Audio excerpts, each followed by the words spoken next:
As 13 torres marcam o percurso do Sol durante todo o ano, mas são, na verdade, edifícios de pedra que fazem parte do Chanquilo, ou o Templo das 13 Torres, construídos há 2,3 mil anos, formando, segundo evidências arqueológicas, o observatório mais antigo das Américas. Só que até hoje ninguém sabe quem construiu o local, que conta ainda com um templo e uma praça feitos de pedra e dedicados ao culto do Sol. O complexo, localizado em Casma, na costa peruana e 365 quilômetros ao norte de Lima, servia para sinalizar com grande exatidão os solstícios, equinócios e diferentes datas do calendário a partir da posição do Sol. Agora, sua restauração está sendo financiada pelo Fundo Mundial dos Monumentos, WMF, na sigla em inglês, depois de terem sido identificados fortes desgastes causados pelos fortes ventos, a umidade, os tremores de terra e as mudanças de temperatura no deserto. Ainda assim, trata-se de um exemplo magistral de uso da paisagem para medir o tempo, afirma a Delegação Permanente do Peru na Unesco, braço da ONU para a Cultura. Mas como funciona esse antigo calendário, que tem serventia até os dias atuais? Precisão. Arqueólogos estimam que Chanquilo tenha sido habitado entre 500 e 200 a.C. As 13 torres, que medem entre 2 e 6 metros de altura, se alinham de norte a sul ao longo de uma colina.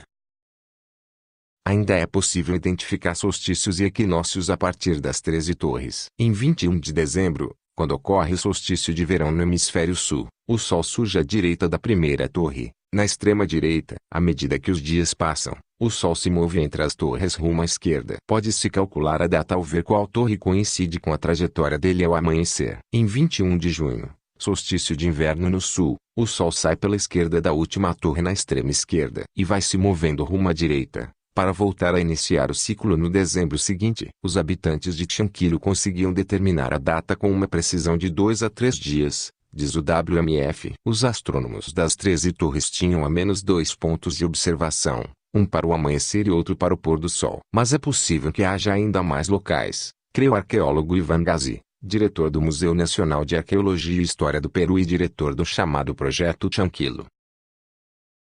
Cima. Uma das passagens que levam à plataforma de observação das 13 torres. O conhecimento dos dias do ano pode ter sido aplicado na agricultura, para calcular datas de plantio e colheita, mas acredita-se que o propósito principal fosse a organização de um calendário cerimonial, diz Gazi à BBC Mundo, serviço em espanhol da BBC. E Chanquilo tem uma localização privilegiada, fica próximo às colinas de Mongone, que formam uma barreira natural à neblina, o que explica em parte a excepcional visibilidade do observatório, explica um especialista. Por isso, Chanquilo está inscrito em uma lista preliminar de lugares propostos para o Patrimônio Mundial da Humanidade na Unesco. Representa uma obra-prima do gênio criativo humano, diz o documento que embasa a candidatura. Mas quem construiu Chanquilo? O local foi erguido por uma civilização suficientemente organizada, capaz de construir esse grande monumento em um período relativamente curto, talvez apenas 25 anos, prossegue Gazi. Mas até hoje ninguém sabe qual civilização é essa. O local pertence a uma cultura ainda desconhecida, aproximadamente do ano 200 a.C., que não está relacionada às culturas pré-incas, já conhecidas da época, diz o arqueólogo.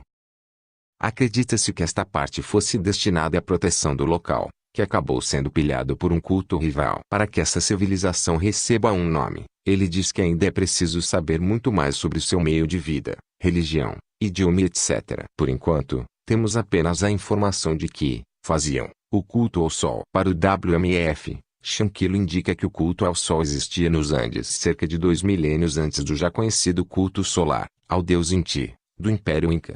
Mas se não sabemos como essa cultura começou, pelo menos já temos algumas pistas de como ela terminou. O local foi atacado por cultos rivais ao de Chanquilo. O templo principal foi destruído e soterrado, e toda a região foi abandonada repentinamente, conta Gazi. E como sabemos que o local foi realmente um observatório solar, as torres de Chanquilo não têm nenhum outro propósito aparente senão o de marcar as posições do Sol. Diferentemente de outros observatórios do mundo que marcam apenas uma ou duas datas, as observações em Chanquilo cobrem todo o ciclo anual do Sol, diz o documento que pleiteia o reconhecimento da Unesco. De acordo com o texto, o Observatório Astronômico de Chanquilo é único e excepcional, não apenas no Peru e nas Américas, mas em todo o mundo. O projeto de Chanquillo está em harmonia com a paisagem do deserto. Se gostou do vídeo, deixe seu like e comentário. Se inscreva no canal